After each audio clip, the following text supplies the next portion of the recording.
Ok, amigos, dando continuidade ao nosso programa Resgate Alferro, hoje nós vamos falar de um assunto muito interessante, histórico para o nosso país e também para Nova Trento, que foi a Revolução de 1930. Revolução esta que levou ao poder Getúlio Vargas. Vamos retroceder um pouco e saber o que aconteceu no ano de 1929 em todo o mundo, que foi o crash da Bolsa de Valores de Nova York. Isso provocou grande dificuldade econômica pelo mundo afora, como já havia acontecido em 1874 também, com o crash da Bolsa de Viena, que foi justamente uma das causas primárias da grande imigração em direção às Américas, pois a Bolsa de Viena também já havia sofrido um grande crash em 1874, expulsando então uma grande massa de camponeses europeus em direção às Américas. Sucessivamente então nós temos mais um problema em 1929 e na esteira então em 30 acontece no Brasil a chamada Revolução de 30, que foi mais ou menos um golpe de Estado patrocinado por Getúlio Vargas contra o então presidente da República, Washington Luiz. Ele fora deposto e organizaram-se então os estados de Santa Catarina, Minas e Rio Grande do Sul, evidentemente, sob o comando de Vargas, e esta revolução se deflagrou então em outubro de 1930. O que ocorre em Santa Catarina? Fulvio Aducci era o nosso governador do estado. Ele havia permanecido solidário ao Washington Luiz. Por este motivo, Vargas com as suas tropas invadiram o estado de Santa Catarina. Fulvio Aducci e o seu vice refugiaram-se no Rio de Janeiro e Vargas então marcha em direção ao Rio e passa por Santa Catarina. E passando por Santa Catarina, ele passa por Nova Trento. Não sei se exatamente Vargas passou por aqui, mas o seu pelotão revolucionário passou por aqui. E isto é muito interessante porque na década de 30, eu conversando com o Irineu Gusnardo, o saudoso Irineu, que foi prefeito deste município, ele me contou que por volta dos seus 12 ou 13 anos de idade, ele viu este pelotão, uma enorme coluna de militares, soldados com carros passando pelo centro da cidade de Nova Trento, na rua Santo Inácio.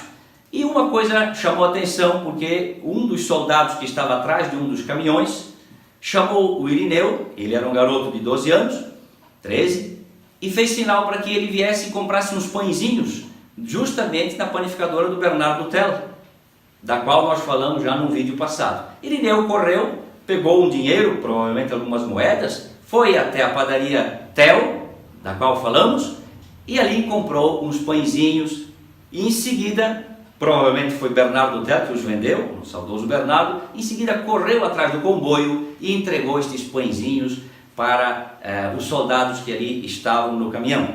Então esse é um episódio interessante contado pelo ex-prefeito Irineu, porque Nova Trento de certa maneira participou, a panificadora Tell, da qual conversamos, participou de maneira indireta também desta chamada Revolução de 30, quando passaram pelo centro de Nova Trento. Bem, o que aconteceu exatamente com as pessoas de Nova Trento? Os nossos colonos, desde sempre muito religiosos e muito tementes, a palavra revolução para eles era uma coisa tenebrosa. De modo que quando ouviram falar que aqui estava para chegar a coluna dos revoltosos, muitos dos nossos imigrantes que habitavam o centro da cidade acabaram se escondendo por medo no mato. A minha avó que me contava isso, que no centro da cidade, salvo algumas exceções, ficaram apenas as mulheres e as crianças, porque muitos deles, tementes do que poderia acontecer, acabaram se refugiando no mato. Bem, isso é uma coisa muito interessante também que aconteceu. Mas alguns cidadãos de Nova Trento foram requisitados por essa coluna de militares, que ao passar pela cidade, não somente passou pela cidade, passando pela cidade também depois o prefeito em exercício, que no caso, na época, era o prefeito Nicolau Bago, foi deposto e em seu lugar foi colocado um interventor, que era o José Batista Archer, o precursor da família Archer. Ele na realidade foi o prefeito que assumiu como interventor na década de 30. Foram requisitados também alguns automóveis, famílias que por poucas, mas alguma família que possuía um automóvel, da qual me lembro agora a família de Carlos Tridapalho, o Carlim, provavelmente acompanhou também o pelotão com o seu automóvel, foi requisitado e teve que acompanhar o comboio até onde não sei, mas acompanhou. Bem, José Batista Archer, então, foi o interventor nomeado no momento pelos revolucionários.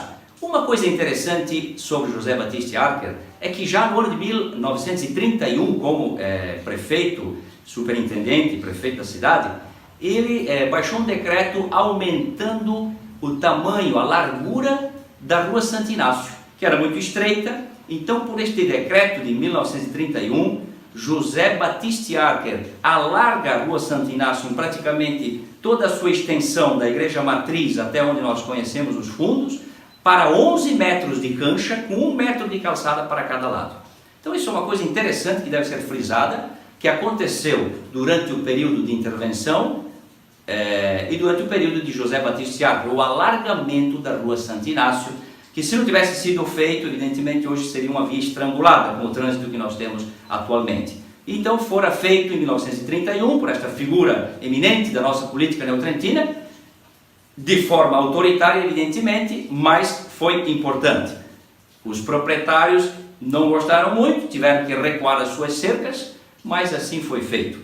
Então esta é a participação de Nova Trento, da nossa gente italiana, no episódio revolucionário de 1930, que culminou com a chegada ao poder de Getúlio Vargas. Posteriormente nós falaremos também do ano 37, com o Estado Novo, e o que aconteceu aqui em Nova Trento com relação à língua italiana que era falada, também a língua alemã no interior, com o Estado Novo de 37, sempre sob o comando de Getúlio Vargas, que reprimiu severamente o uso dos idiomas estrangeiros no país. Mas esta é uma outra história. Para hoje é isto, muito obrigado e até lá.